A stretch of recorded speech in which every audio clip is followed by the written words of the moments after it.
Hello, everybody. Welcome back to How Come. I love this episode, and you will too. If you are somebody who came out late in life or you're exploring in other ways, it's a great episode about journeys and how life is always in flux.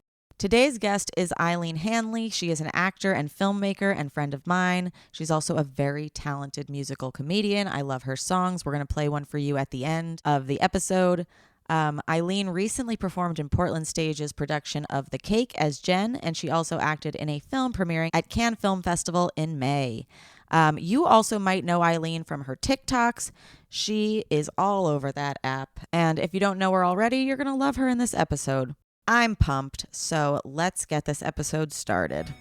How come? How come? How come I can't achieve? How come I can't achieve? I'm rolling up my sleeves. I'm rolling up my sleeves. Oh baby, I believe these guests can help. Cause I can't do it by myself. I wanna just... You guys, I'm so excited. Welcome, Eileen Hanley. Thanks. So happy to finally have you here. I know. Been as I always say, long time coming. When did we last see each other? I think it was August when we did that show at the dog. That dog show? Yes. Yeah. That was fun. It was. I want to do a cat one. It's literally same. I'm that sitting would with my be- cat right now. Yeah. He loves me. Yeah. A comedy cat cafe. Yeah. I think that would be really good. It would be so fun. Like, especially in the queer community. They would love that. So Yeah. It would be a little sneezy. See, a little sneezy. It's okay. I already take a Zyrtec every day of my life. Yeah. Oh, For these fucking cats. It's a party. So yeah. I know. I'm deathly allergic to Grace too. It's so wild. sad. And I'm like, I don't care. I just love you. yeah. So these days, Mm-hmm. people will say everyone is gay now and everyone is non-monogamous now. And you're really good evidence of that. Thank you. Thanks. But you were not always these things. Yeah. Or you were, but you didn't come out for a very long Yes. time. Yeah. I was in a 9-year relationship with a cis man, Mm-hmm. and we started dating when I was 20 years old, and we broke up right before my 30th birthday. Iconic. Iconic. No, it was okay. It was a really like nice, lovely relationship. Like, he's a good guy. It seemed amazing. Yeah, it did seem amazing, and Yeah. people would tell me all the time, like, "Oh my God, your relationship is so perfect. Like, you guys can never break up. I'll stop believing in love." Blah blah Pressure. blah. So that was hard to hear toward the end. yeah. But yeah, I came out as bisexual when I was 28, and I didn't really expect anything to really happen because I was with my ex for so long, and Mm-hmm. but then And you were still with him when you came out. yes, and he was very supportive Yeah. and totally like cool about it, which was great. And then when like we spent a summer apart, the summer of 2021. He wanted to stay in Maine and I wanted to come back to New York because we had been living in Maine during the height of the quarantine. And during that time, he was kind of like, if you want to hook up with girls, like, you can, like, that's Mhm. okay with me. Like, I am okay with that. And then I lived alone in this apartment in New York. And I was like, it was the summer of 2021, like quarantine was over. I was out, and I was like, okay, I'm gonna fuck. And Yeah. yeah, well, I didn't really. I No? really tried, and I was really, I don't know. It was like, I had been with a man for so long, and I was so scared, and like I went on a few dates with people on dating apps, but nothing ever really like came to fruition. Mm-hmm. But then I met this queer person on set of a film that I was shooting, and we really hit it off. And then we started dating. We fell madly in love. And then I was kind of like telling While you were still with my your ex Josh. ex. And when I was dating this other person, Josh was still like pretty cool about it. And we didn't ever have like Mm-hmm. a big, I guess we kind of had a discussion at one point being like, so are we, like, can I see this person? Like, I really like them. It's more than just like having sex with them. Like, I really have feelings for them. And he was like, yeah, that's totally fine. And at one point I was kind of like, you know, um I understand that this means that like if I'm dating someone else, like we should have a discussion about you being able to date other people because it's not fair just because I'm Yeah. like, Yeah. Yeah. Yeah. exploring my sexuality that I get to have like two partners and you are like not allowed to do that In Maine. in Maine. And when I said that, I think that I did not I was not fully prepared for the next part that came, which was that he then he did start seeing someone else, and it freaked me the fuck out. I was so freaked out. I was Yeah.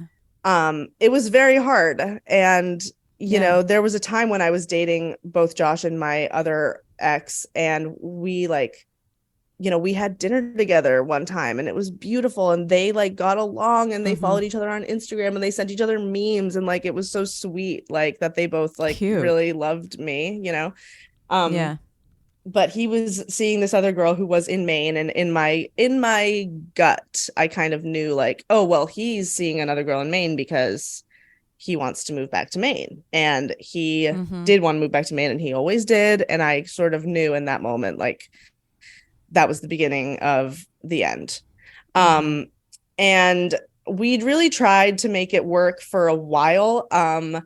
He would like go up and spend the weekend with her, and I would be here in New York. And ultimately what was happening was not that he was committed to being non-monogamous with me. It was that he wanted an easier way to dump me. And this like provided him with an easier out. Like if he has someone kind of set up in Maine where he's going to move, and then I have a partner who I can lean on, and that made it easier for me. And I kind of resented him saying that at the time, but it is true that it did make it easier. Kind of like how Kelsey Grammer had Camille Grammer sign up for Real Housewives of Beverly Hills when he was planning to leave her. He was like, my God, well, at least she'll have something else. Did he do that? That is crazy. I didn't know that. Crazy. I know. But yeah, it's exactly like that. It's true.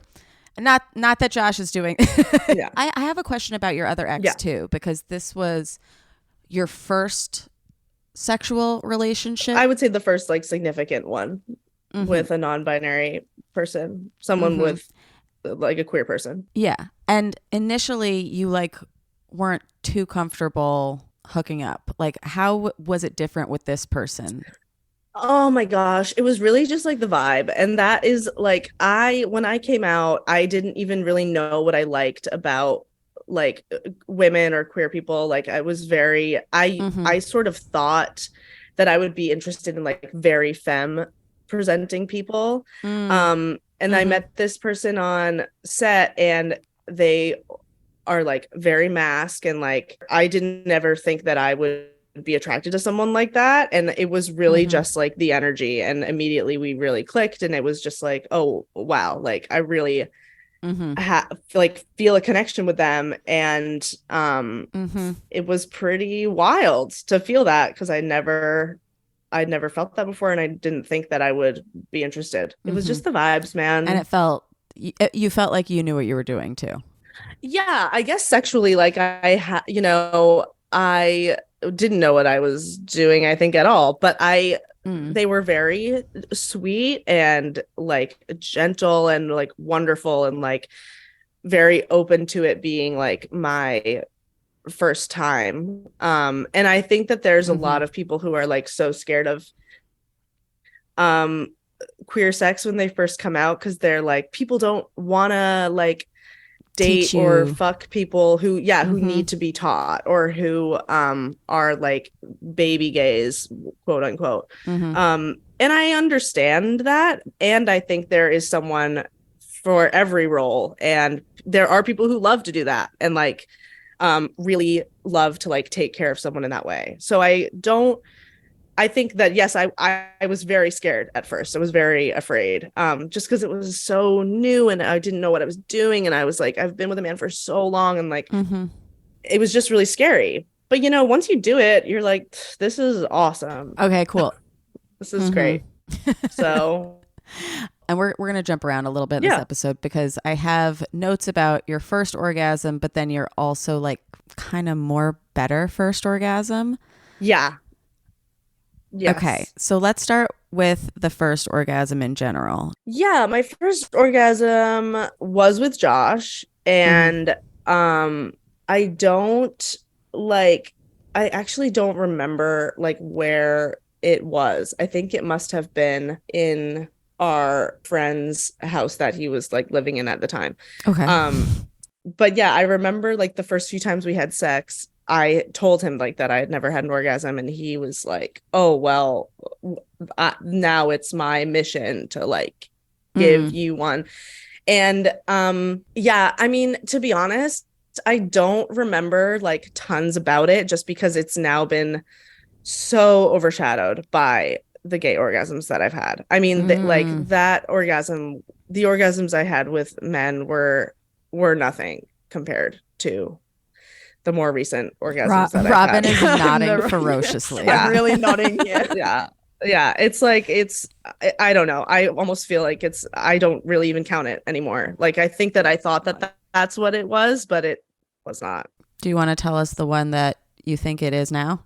Oh yeah. I mean, it's just so like I don't know. Like I remember, and I don't know if this also just comes with like being now like I'm 31 and I'm like more comfortable in my body, and I like am not I don't feel shame around sex like I used to. So maybe it's just me growing up. Like I just feel like my orgasms get better and better with almost with every partner that I'm with. Not everyone, but like cool. A lot of them. But like recently, I like a few weeks ago, I had an orgasm that was just so unbelievably mind-blowing. Like I think about it sometimes, just like I am on the train and I'm just thinking about it. It was so great.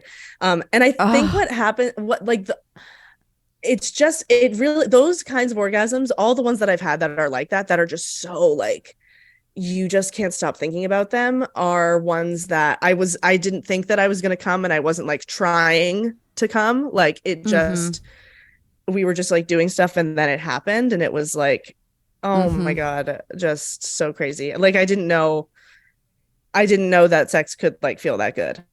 It's a nuts.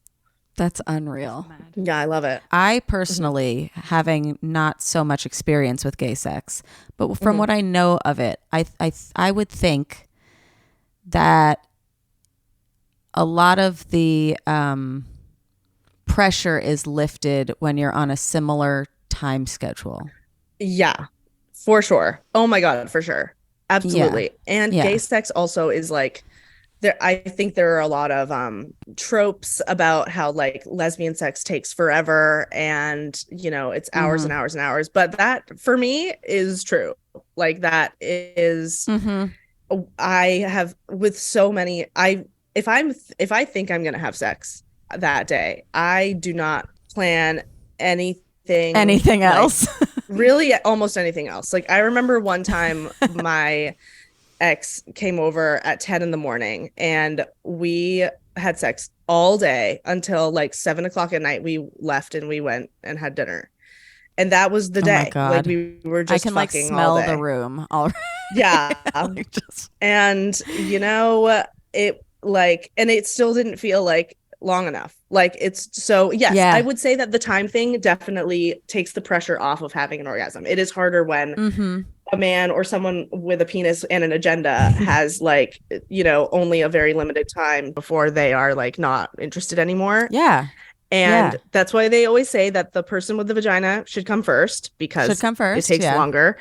But yeah, I think just like being relaxed, having no schedule, having no agenda is what makes it easy enough to like relax enough to get there. I also think that like for me, a very repetitive motion is like the key. Like if with no changes, and that's very difficult because people aren't robots. People love to change it up. They love to change it up, and I get it. Like, and I think that I've done that too. But it's really important to not let I think that the ego wants to take over and be like, oh my God, they're feeling so good. Like, let me show them what else I can do. Let me do this other trick. And that's not what is needed. It is just, you need the same motion, the same amount of pressure. Your focus. Continuously. Yes. And that is what brings you there for me. And you're right. I've done that too, where somebody will be like, oh, that's amazing. I'm like, okay, cool. Yeah. Right. Check what else I have in my bag of tricks. Exactly. Yeah. Good advice. Thanks. Okay, so now we're going to jump back into relationship because when you were with Josh and when we were first becoming friends, you had a song that I loved so much. It really spoke to me, and it was called I Have a Crush on Every Boy. Yes. And it's fantastic. You guys, thanks. Is it downloadable? No, I'm an idiot. It's on YouTube. It's on my Instagram. Okay. I need to put it on Spotify. Check it out on Instagram and YouTube. Yeah. On TikTok. And TikTok. But it was a great song. And it was basically about just developing crushes all the time while in a relationship. And you would go home and you would check if some guy at work liked your post or whatever. And all the time, like, Josh is making you tea and treating you like a princess or whatever. And I was like, hard or late? Like, oh my God. Like, I've always, and I was talking to my little cousin about this the other day because she's engaged and she was writing to me about like, oh, I'm really obsessed with this SNL cast member that you know, whatever. And I'm like, you're engaged. And she was like, I'm always going to have crushes. And I was like, okay, same. And now here's my thing.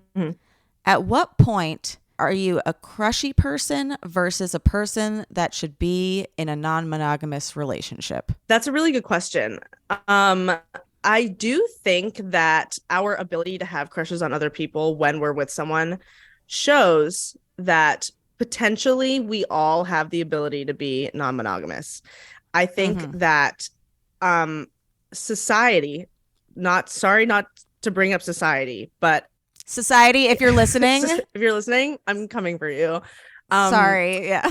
Society has really shoved the idea of monogamy down our throats in a big way in everything, in all of our relationships, and it is a tool for capitalism to get us to all have a nuclear family, to all buy our own stuff, and to, be secluded from others.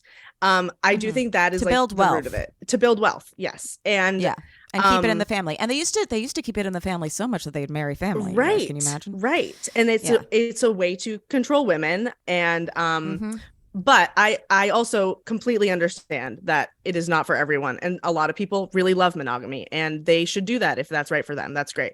But to answer your question, I think that if you are a serial cheater, if you are well, you have other problems. If you're a serial cheater, you should go to therapy and look at your own insecurities and stuff.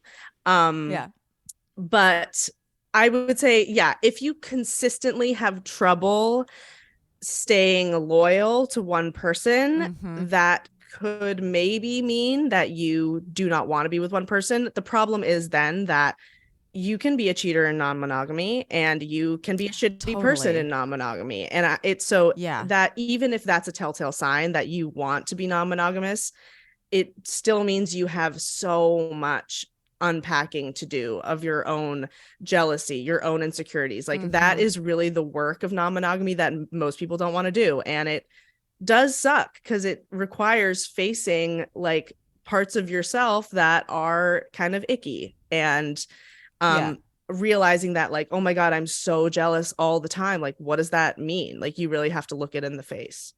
That's the other thing, is you can't really do non-monogamy properly if it's a jealousy issue, because you're supposed to be feeling good for these people. Yeah. I mean, yes, like ideally in a perfect world, you feel good for them. I think there are practices of non-monogamy where you don't like, you're okay with it, but you don't necessarily want to hear about the other person's partners or anything. Like that can work. But I do don't ask, don't tell. I just think that is rooted in deceit, and that is not healthy for, like White Lotus, how like Danielle and Theo James are Daphne. They're cheating on each other, but they don't talk about it. And that is, I would not say that is healthy. But it works for them, I guess. But I think that the key about non-monogamy is that it only works if everyone is on the same page and wants to be non-monogamous. If one person is holding out for like, they're letting their partner fuck around in the hopes that eventually they'll get tired and they'll just come back to them and finally want to be monogamous, that is not going to happen. And you are setting both parties up for extreme heartbreak and suffering. And the thing with me and Josh is that Josh's intention was never to be non-monogamous. It was just to kind of soften the blow, which is, it's fine. It's fine. He did that. It happened. I'm over it. It's fine. But in a perfect world, everyone is on the same page as being non-monogamous, and there's no competition because you don't have to compete when you're allowed to have multiple partners. If there is one monogamous partner, that is where competition comes in because you're all vying for the one spot. Right. Little counterintuitive. And maybe Josh, I mean, I'm not in his head or anything, but maybe in the beginning he was like, oh yeah, I could give this a shot, Yeah. And then figured out it wasn't for him.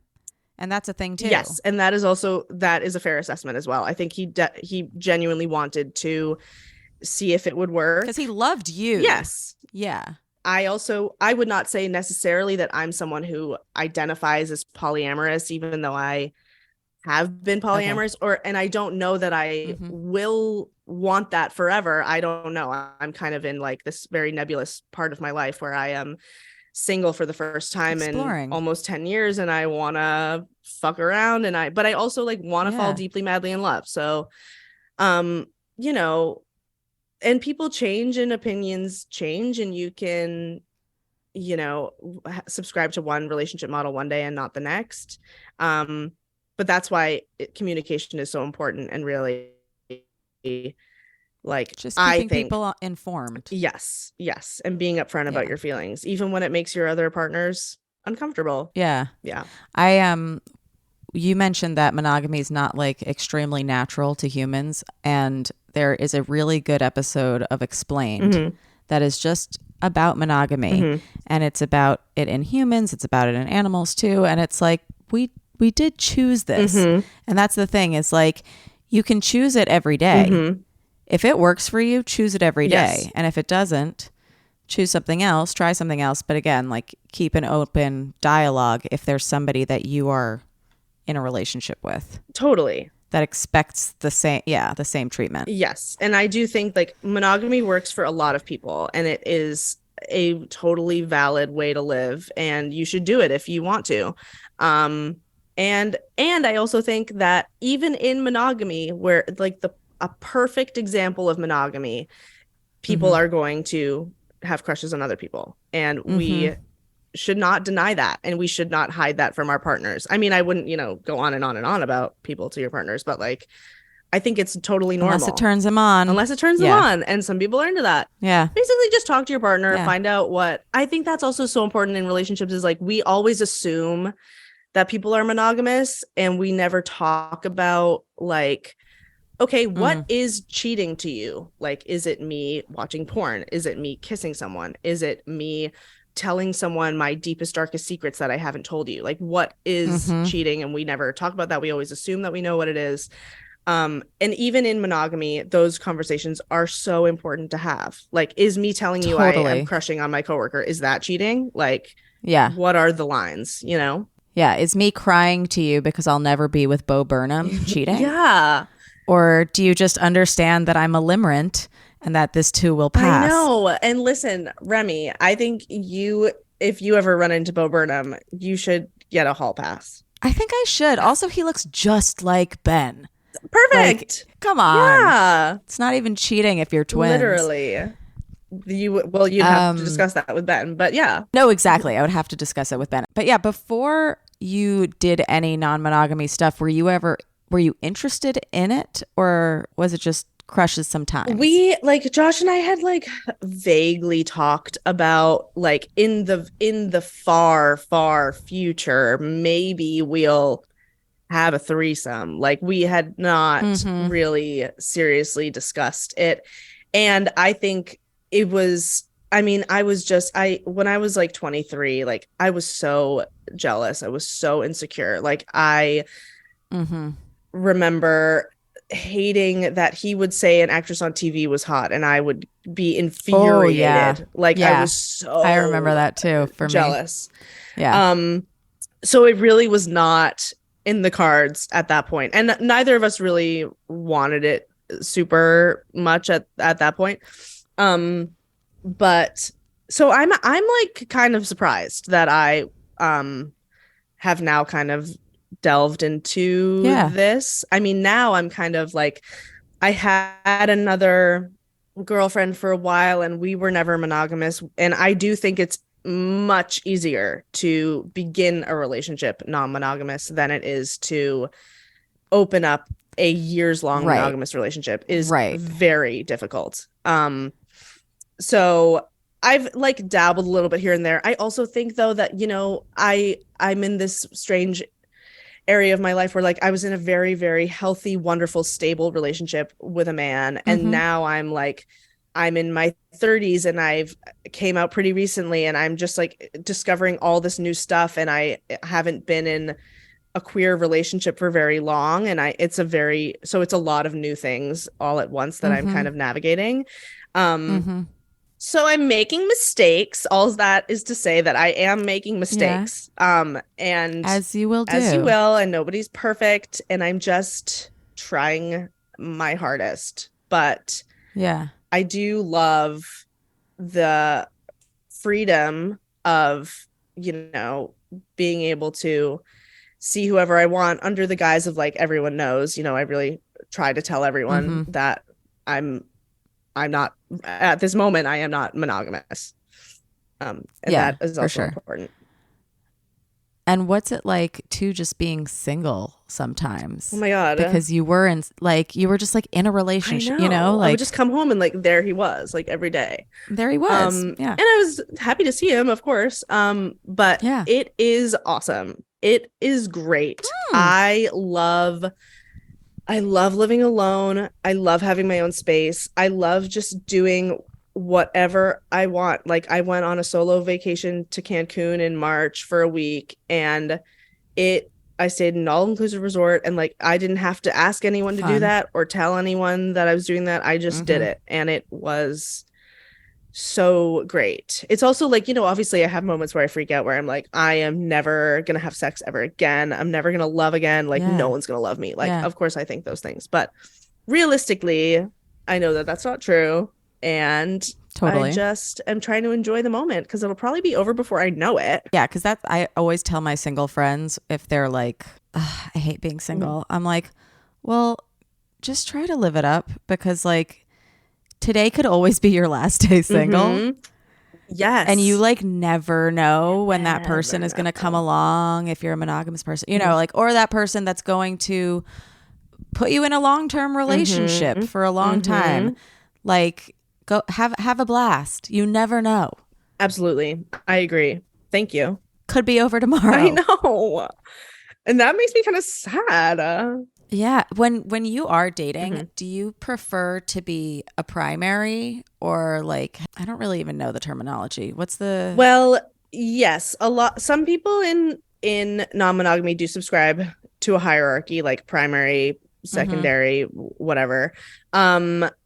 In my relationship with Josh and my other ex, although a lot of people would like assume like, oh, well, Josh is the primary because he's been there like for 9 years and they live together. Like I didn't like to use those words because my other ex was truly so important to me that like I did love them as much as Josh, and the ways in which I loved them were very different. Like they're very different people and I loved them differently. But I didn't like the implication that like he was just above them just because he was there first. Yeah. And like, you know, and that is also a lot of people that makes people very uncomfortable. And like a lot of people prefer the term primary partner. Like, I'm the primary, like I need to come first. My opinion matters the most. And I understand that. And I also think it's just another way of trying to control someone that you ultimately like cannot do. And that is a lot of what non-monogamy is like understanding how like you can't control someone else. You can't make them love you. And the fact that they're there anyway is proof that they love you. Even though they're out like fucking other people, in love with other people, they still love you. That should even mean more. So I don't generally like to use those terms. There's a lot of terminology. I'm by no means like a polyamory educator. But there's like the term nesting partner, which is like the partner that you live with. There's your meta, which is your partner's partner. So like my ex was Josh's meta. They were like metamors. Metamor. But in terms of me dating, I kind of am just seeing people I'm seeing people very casually. I think that, and like I did have this other ex-girlfriend who we were like in a very intense relationship on and off for like a year. And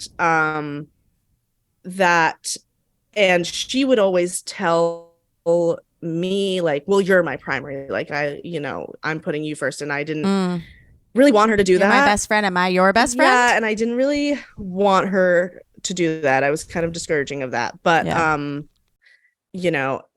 like, I get that it's difficult. Like someone is like telling you like I'm putting you first, and that feels good to like be put first. But I think that we also tend to forget that like everyone in relationships is a person and a human with like full-fledged emotions. I think people even think that like if they're like looking for a third to like have a threesome, they are like disregard, they forget that person is a person with feelings who deserves respect, and like there needs to be met too. And so like if there is a decision that like if I was going to make a decision about moving, of course I would tell Josh because I lived with him, but like I would also want to involve my other partner in that decision because it's going to affect them. And yes, ultimately they can't make that decision for me or tell me what to do, but I want to consider their feelings. And that's the most important part, is that everyone's feelings are considered when making those like big life decisions. We already covered this. Josh saying, if you want to hook up with other people, go ahead. Yes. And it was really easy at first because it was just me. And I was like, okay, like, yeah, I'll do that. I'll do that while you do nothing. Of course. That's great. Right. And you're separated like by location, which like it's easy to say for any other partner, like, oh yeah, sure, like go hook up with people. Like Ben has said it to me so many times, like, yeah, you can hook up with girls. And I'm like, but I literally like live with you. Yeah. Like, why would I go out if I could just lay in bed? Yeah. I mean, that too. It's like, it's so nice to just lay in bed. And yeah, and then all the logistics come of like, okay, well, I am going to have someone over tonight. Can you get out or leave? Like, Yeah.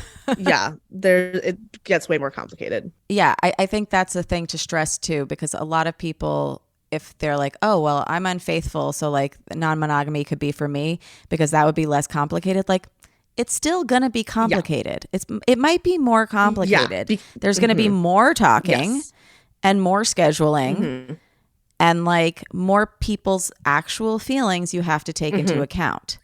Yeah. Like what you said about the third is so spot on, because like so many times, like I've been on a dating app or whatever, and you'll just see couples looking for a third, like we want this and we want this and we want this. And it's like, okay, cool. So there's no room really for that third to be a person, to be anything except for what you want. Yeah.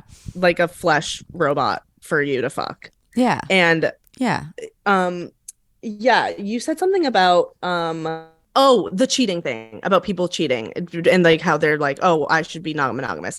Like, and I know that I said earlier, like if you cheat a lot, that might be a sign that you are, but that does not mean you can just go into it without doing personal work. It requires a lot of internal work. And a lot of people who are cheaters do not do that work. That's why they're cheating. And, so yeah, it only gets more complicated. I do have a friend though Mhm. who was a very cheaty boy, Mm-hmm. and he's a comic, and he would talk about it in his stand up, and eventually like I started talking to him and I was like, like you can do it ethically, Mm-hmm. right? Like, you could just like tell her Yeah. or whatever. And now like they are like, and she also is free to do whatever she And wants. that's so And like great. he tours even more. So it means like they are going to be split up even more, where it could be either him deciding, this is what cheating is. It's deciding that you're more important than the other person and that you should have more rights and stuff. So he would be on the road using his rights and she'd be at home with no rights. Mm-hmm.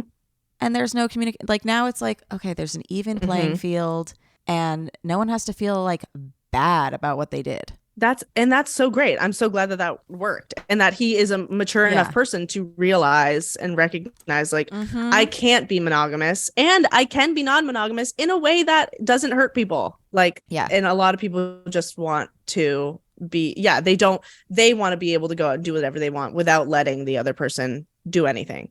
Yeah, it's more of a power thing, I think cheating is. Totally. Than like, oh, I just want to like fuck everyone. Like, I think a lot of people want to fuck everyone. There's a lot of attractive people out there. Absolutely.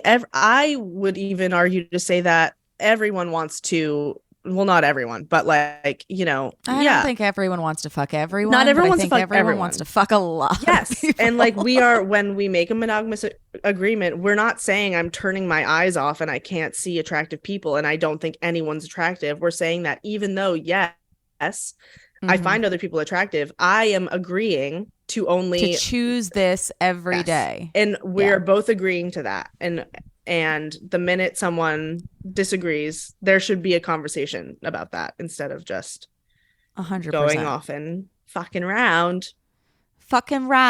Yeah. Were you British in your most recent play? No, I was not. We're just doing what we do. Yeah, we just do that sometimes. We do too. Remy's accent is always Australian. Oh, yes. Oh my God. Cleo. Oh my God. Oh no, Cleo. The condensation. It's the condensation. That is every day of my life. Where are you from? Australia? No, New Zealand. Oh, so not Cleo. No, not Cleo. Not Cleo. You guys need your own thing. Not Cleo. Wait, speaking of Cleo, Eileen, you have put a good amount of this information about your relationships and where you're at on TikTok. How has that been for people that you are hooking up with, or even Josh, or? Well, I encourage people not to look at my TikTok that I am hooking up with or seeing. There has only been one person that's really who I was like friends with before, who is also on TikTok, who I was hooking up with, who has like seen my TikToks. Otherwise, I don't know. It's weird because I love TikTok and I love being on TikTok and I don't want to stop doing that. And yeah, I realize that I'm putting like a lot of stuff out there. It's been a very strange journey for me, like thinking to myself, like, what kind of stuff should I put on TikTok? What should I not? What should I share? What should I not? Like that has been a journey for me also. But I would say dating wise, it's not really an issue. Like most people, I went on a date with someone who said that I came up on her For You page. And after or before? It was after our first date, before our second date. And she told me on the second date. Okay. And with stuff like that, I don't know. Like I respect that I like when they don't tell me. Like I matched with someone on Hinge recently who like I was only texting with like for a day, and then she texted me this whole long thing about how I came up on her For You page and I'm so funny and we have the same sense of humor, and she watched all of my videos and that really like freaked me out. So I don't know. I think I would prefer that if someone is secretly watching my TikToks for them to not say anything. But Yeah, or That's- for them to just not be on TikTok I altogether. love when someone's Because not on TikTok. I love it. I think it makes like a, I don't even know if the word is power balance, but it's like a knowing you balance.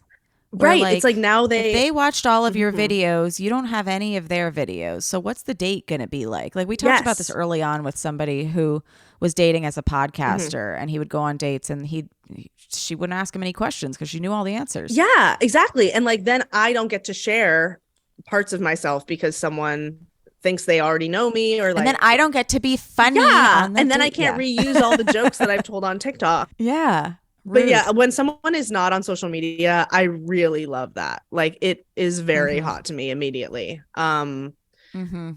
But then it sucks because you can't stalk them like I do in my song. I have a crush on every boy.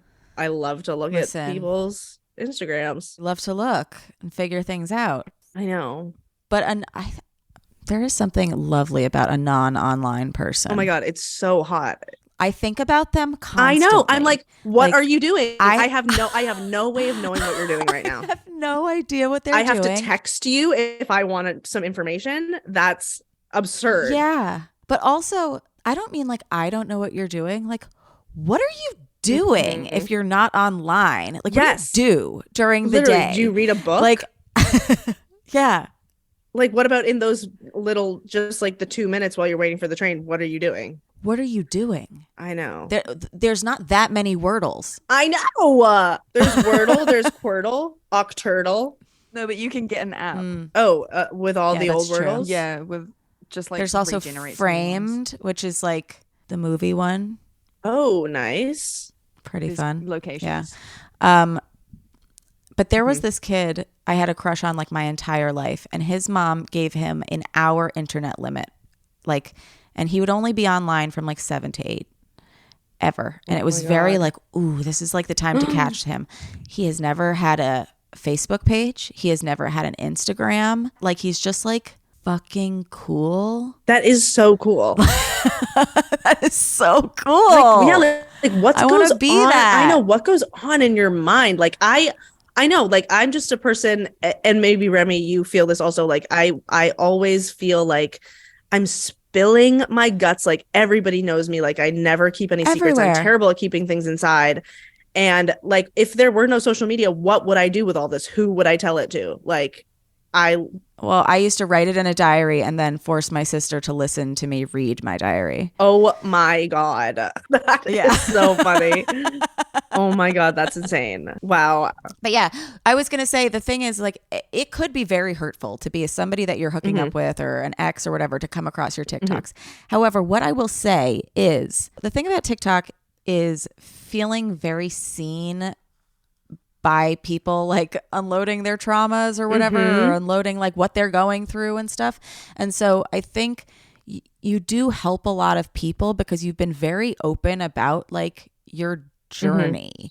Like, and it is one that I think a good amount of people might be going through, that they were comp het for like many, many years in loving relationships that they thought that they were going to be in forever because why not? Like it just like didn't register that there were other options. Now they're queer or whatever, or just trying to figure out aspects of themselves. And you just are very raw.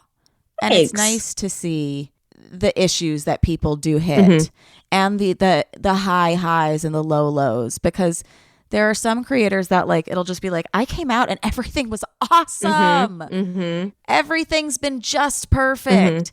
And like to a rational mind, you're like, no, I know that's bullshit. Yeah. So if you're somebody, I think, who's like trying to live more openly in any capacity, it's nice to see the dips and the ebbs and the flows and stuff, because it's more real.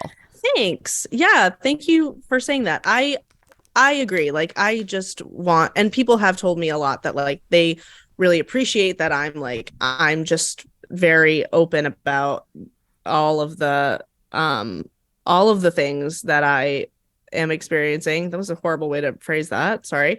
I'm very open about all of the things. Very open about all the things. All the small things, all the big things. But yeah, I'm very open online, and I I think that is something that people like, so I don't want to stop doing that. But I do think that I have struggled in the past with like knowing what to share and knowing what not to share, and so I'm trying to be more discerning moving forward. But yeah, I don't want to pretend like everything is perfect and easy, because it's not. I would argue that non-monogamy is far more difficult than monogamy, but that's not a reason not to do it. It's also gonna be more difficult because we don't have as many examples. Exactly. You know? Yes, exactly. Not that gay relationships are more difficult, but it's like the reason why a lot of people are scared to have gay sex for the first time is because it's not in most of our media. Yeah, exactly. We are not shown what to do, and like porn is just like that shit doesn't and even the happen. L word. It's like, yeah, what is happening here? Like people get fingered and then they're screaming. I know. Like you can get fingered by a man and it's the same. It's actually almost the same. No, their fingernails are way more jagged. Yeah. That's right. They give no fucks. That's right. I was explaining to my mom, because in this play that I just did, I played a lesbian who is like marrying a woman, and they had me the theater paid for me to have my nails done, and they gave me like acrylic nails, and they weren't super long. They were pretty short for acrylics, but me and my co-star were like laughing that like these are like the least gay nails you could ever give my character. And then I was like telling my mom that, and she was like, what do you mean? Like, well, she was like, well, you're the girly one, so you have the nails. And I was like, think about what you would do with these. She had no idea. She had no concept. Like she didn't know like what I was talking about until I had to really say that to her. There is a great nail debate though, because there's a lot of lesbians that have really long nails, and they're like, and it can be fine.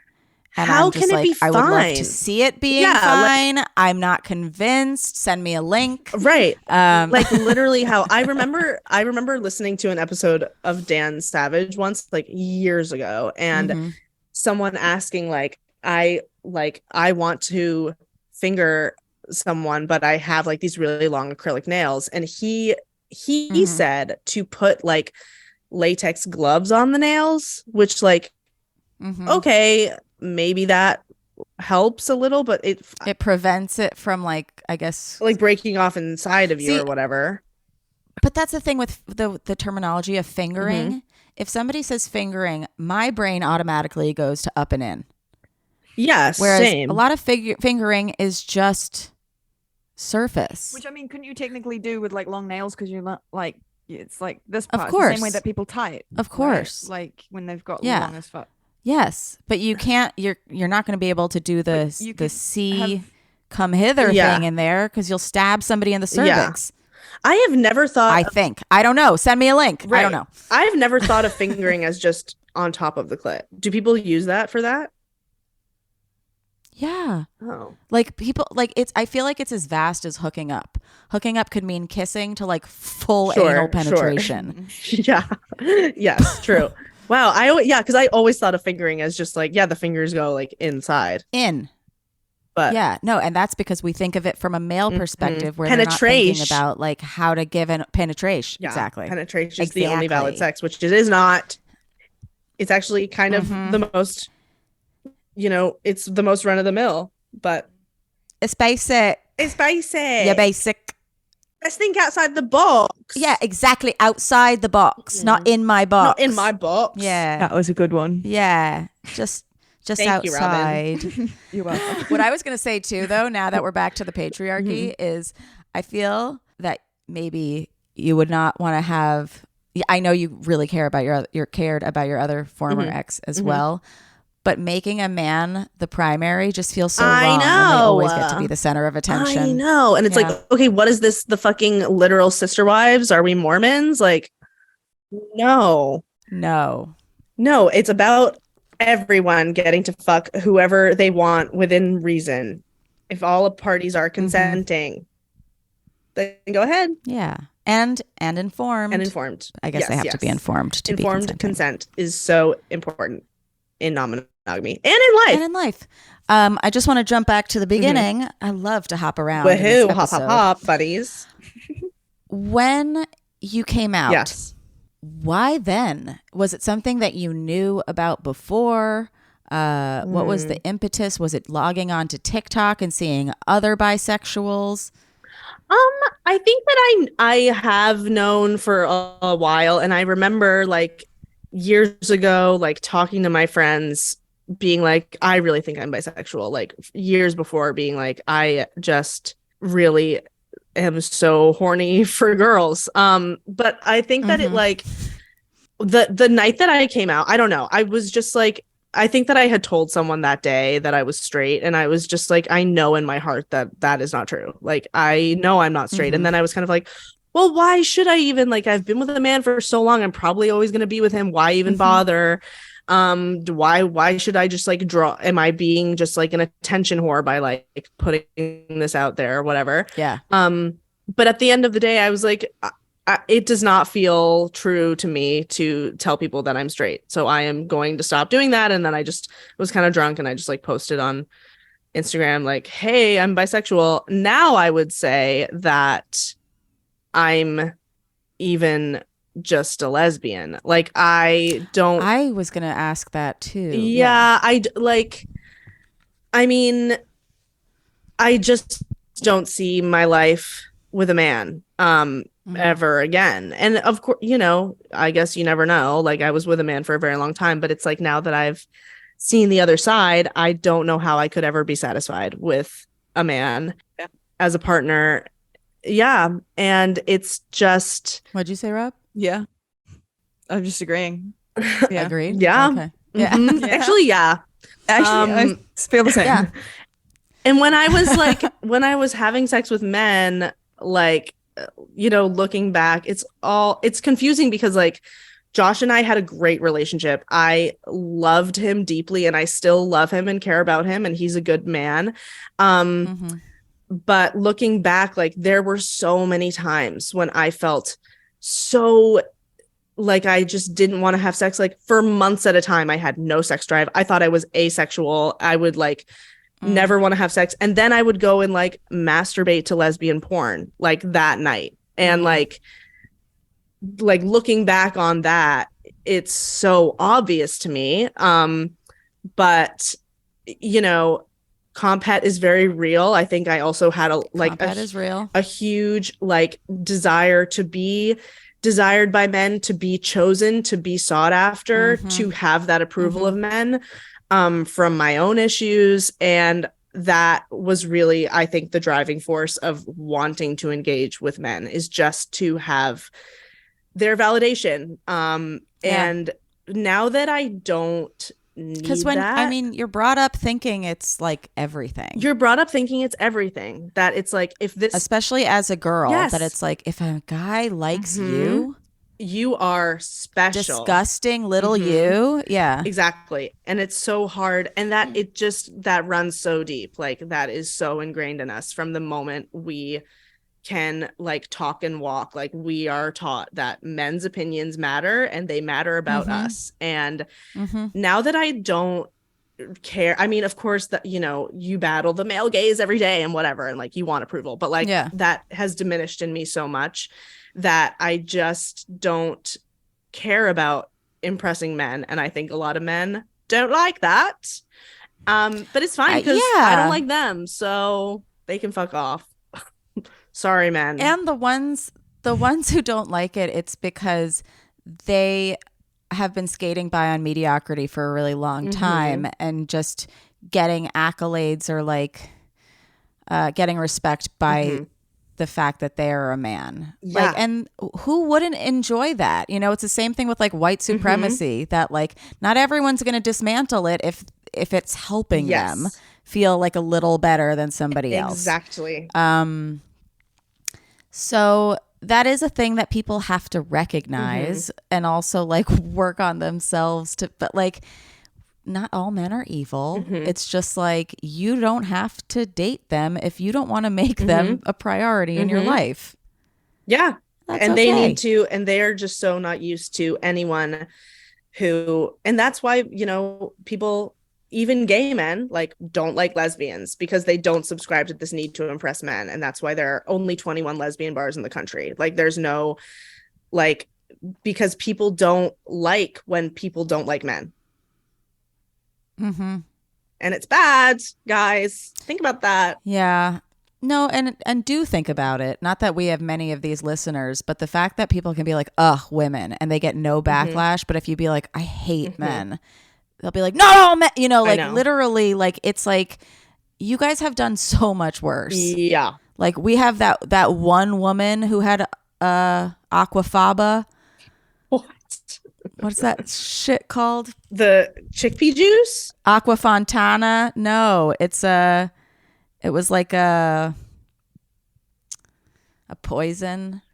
Aquafaba was like was it from aquafaba? chickpeas? Yeah. Oh no. Okay, wait. I love how you just Aquafontana? Aquafina? Yeah, that's what I was thinking. No. I watch a lot of cooking TikToks, so I mean, same, but I've never heard of aquafaba. Aquatofana? Yes, that's what it is. what is that? Okay. So aquatofana was a strong poison created in Sicily around 1630 that was reputedly widely used in Palermo. It has been associated with Giulia Tofana, a woman from Palermo, purportedly the leader of a ring of 6 poisoners in Rome who sold aquatofana to women who were in abusive relationships. Oh my God, badass. And they would like poison people and stuff. That's awesome. We literally only have one and nobody knows about it. There are like so many serial killers of women. Men kill most of men in the world. Like there's a reason that we get like, I hate you guys. Like I would love to just see a matriarchy.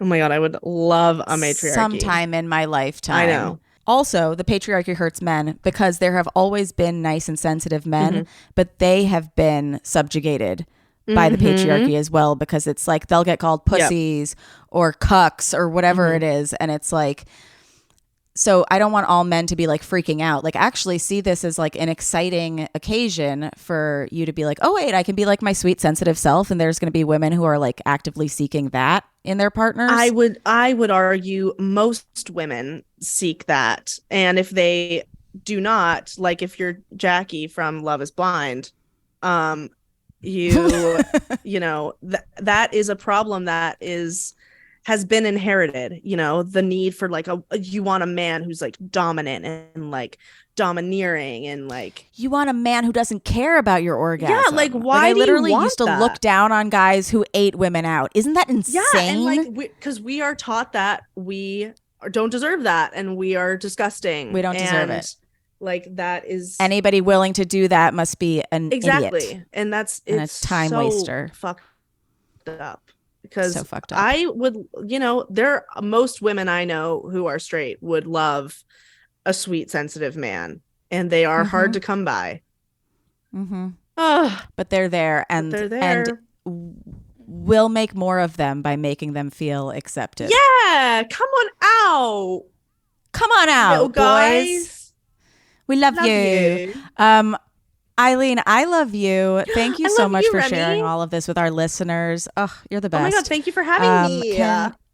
Of course. Can you tell everybody where they can follow you and your work? Yeah, you can follow me on TikTok and Instagram at Glitter Wrists. It's like glitter on your wrists. GLITTERWRISTS. And yeah, I would love it if you would follow me. I write funny songs and I make movies and I talk about being gay and stuff. Woohoo. And she used to do Remy's Comedy Club back in lockdown time. Oh my God. So fun. Remy Remington. Look how far you've come. Oh, thanks. From IG Live to Zoom. Yeah. Look at me. Look at me. That's a big hop, leap, skip, and a jump. Yeah. Well, I thank you again for being on this. I have to ask this question to everybody after a sexual experience, which this has been. Okay. Eileen Hanley, did you finish? Oh my God, I was rubbing one out the whole time. Amazing. Thank you so much for coming. Thanks, guys. And we'll see you next time on How Come. Thanks, guys. Bye. Bye. It's midnight, I get home home from work, I kiss my boyfriend on the lips. We live together, been together for 6 years. I love him so much, I couldn't be happier. He goes to bed, I say I'm gonna stay up and unwind. Pull up my Instagram and go straight to search. Now that I'm alone, I can finally stalk every boy I've had any interaction with this week. I have a crush on every boy. I love them all, they're all so different. Some are smart, some are hot, some are dumb but super hot. Some are nerds but they're hot, it's their brains that make them hot. I just can't help it, I have a crush on every boy. My boyfriend comes out to get a glass of water. I throw my phone across the room and I pull up Michelle Obama's memoir, Becoming. He says, I can't wait to spoon you to sleep. I smile sweetly and say, me neither. He says, do you need anything? And I say, actually, I'd really love a cup of tea. And he says, we only have black tea. Are you sure you want to be drinking caffeine this late? And I say, babe, make it for me. And he does. Seriously, he's the man of my dreams. Treats me like a queen. He goes back to bed and I run across the room and I go get my phone. Get back to stalking the new bartender at my job. His name is Jason and he's super fine. He watches my Instagram stories all the time. I have a crush on every boy. I love them all, they're all so different. Some are smart, some are hot, some are dumb but super hot. Some are nerds but they're hot, it's their brains that make them hot. I just can't help it, I have a crush on every boy.